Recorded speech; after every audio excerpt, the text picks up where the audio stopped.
Madam Chandrababu Naidu గారు జగన్మోహన్ రెడ్డి నీకు అమరావతిలో పని ఏంటి నువ్వు మావిగాని అంటున్నావు కదా అంటున్నాడు ఏంటంట. అసలు ఆయన ఎవరండి చెప్పడానికి? ఆయన ఏమన్నా ఈ రాష్ట్రాన్ని ఏమన్నా కొనేసారా ఏంటి? అమరావతికి రాకూడదని చెప్పడానికి ఆయన ఎవరు అంటున్నా? ఈ రాష్ట్రానికి ప్రజలు ఎన్నుకుంటే సీఎం అయ్యారు తప్ప ఆయన ఈ రాష్ట్రాన్ని కొనేలేదే. అదేమన్నా వాళ్ళ నాన్న జాగీర్ అనుకుంటున్నాడు ఏంటి? నాకు అర్థం కావట్లేదు. కొంత అంటే రాష్ట్రాన్ని విభజన చేసేసి వైసీపీ వాళ్ళకి ఈ భాగం, టీడీపీ వాళ్ళకి ఈ భాగం, దేవతల రాజధాని, ఇక్కడ ఎవరు అడుగు పెట్టుకోరు, మా సామాజిక వర్గం వాళ్ళే దేవతలు అని చెప్పేసి అన్న వేళ మాట్లాడుతున్నారు. చాలా ఎలా ఉందంటే దీన్ని చూస్తుంటే, ఈయన మాట్లాడే విధానం చూస్తూ ఉంటే నిజంగా మతి భ్రమించి ఏమన్నా మాట్లాడుతున్నారేమో.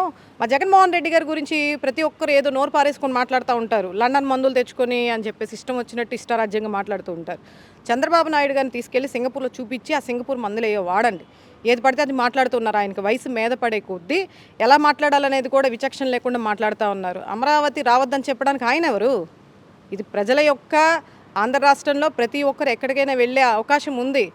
ప్రతి ఒక్కరు కూడా మాట్లాడే వాళ్ళకు రైట్, అంటే క్వశ్చన్ చేసే రైట్ ఉంది. ఇవన్నీ మీరు చేయకూడదని అంటే అది కరెక్ట్ కాదు కదా. కానీ జగన్మోహన్ రెడ్డి గారు నిన్న మావిగాన్ నా స్టాండ్ అని ఓపెన్గా చెప్పారు. మావిగాన్ అన్న వాళ్ళు వైసీపీ, అమరావతి అంటే టీడీపీ అని చెప్పి దానివల్ల వైసీపీకి ఏమన్నా ప్రభావితం జరిగేది ఉందంటారా, నష్టం కలిగే విధంగా?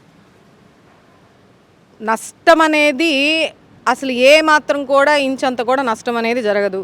అంతో కొంత నష్టం జరుగుతుంది. భారీగా మూల్యం చెల్లించాల్సింది ఎవరైనా ఉన్నారంటే అది టీడీపీ వాళ్ళకే జరుగుతుంది. ఎందుకంటే వీళ్ళ యొక్క పైత్యం ఈరోజు ముదిరిపోయి కేవలం మొన్న ఏదో ఒక రేణుకా చౌదరి గారు చెప్పినట్టు పెట్టరా అమరావతి, పిలవరాక అమరావతి అని చెప్పేసి ఏదో ప్రగల్భాలుగా మాట్లాడడం జరిగింది ఆవిడ.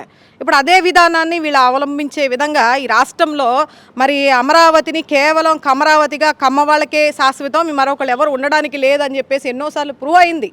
ఈరోజు ప్రత్యక్షంగా డైరెక్ట్గా వాళ్ళ మాటల ద్వారానే వింటూ ఉన్నాం. మరొకసారి చంద్రబాబు నాయుడు గారు ఆ స్థానంలో ఉండి, ముఖ్యమంత్రి స్థానంలో ఉండి ఈ విధంగా మాట్లాడడం అనేది అతని యొక్క సంస్కారాన్ని గుర్తు చేస్తూ ఉంది.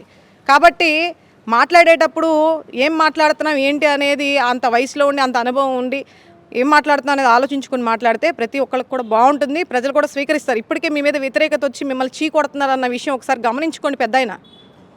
ఇప్పుడు మీరు కొంతకాలం బట్టి గమనిస్తూ ఉంటే టీడీపీ ఎమ్మెల్యేలు కానీ మంత్రులు కానీ జగన్ గారిని విమర్శించట్లే. జనసేన ఎమ్మెల్యేలు, మంత్రులు, ప్రభుత్వ విప్పులు వైఎస్ఆర్ కాంగ్రెస్ పార్టీ మీద విపరీతంగా మాట్లాడుతున్నారు. ప్లస్ కాకినాడ ఎమ్మెల్యే అయితే వచ్చి కాకినాడలో పోటీ చేయి దమ్ముంటే జగన్ అంటున్నాడు కూడా.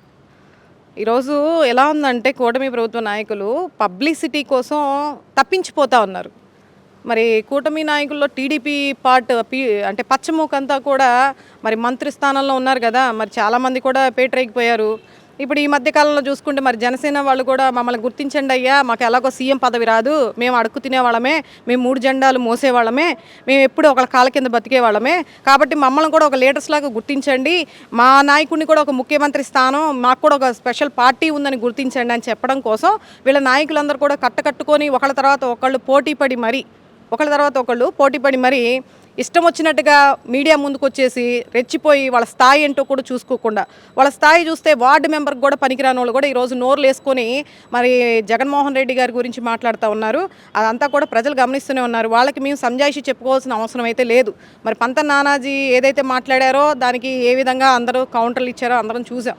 ఈరోజు ఆయన స్థాయి ఏంటి, ఎవరో భిక్ష పెడితే వాళ్ళ నాయకుడికి కానీ అతనికి కానీ భిక్ష పెడితే ఈరోజు ఆయన ఒక ఎమ్మెల్యే, వాళ్ళ నాయకుడు డిప్యూటీ సీఎంలో ఉన్నారు. అదే తప్ప సొంతంగా ఆ 175 స్థానాల్లో పోటీ చేసే సొంతంగా ఆలోచన అనేది వీళ్ళకి లేదు. కాబట్టి ఇలాంటి వాళ్ళ గురించి మేము మాట్లాడడం కూడా మా టైం వేస్ట్, మా యొక్క స్థాయిని దిగజార్చుకునే వాళ్ళమే అవుతాం.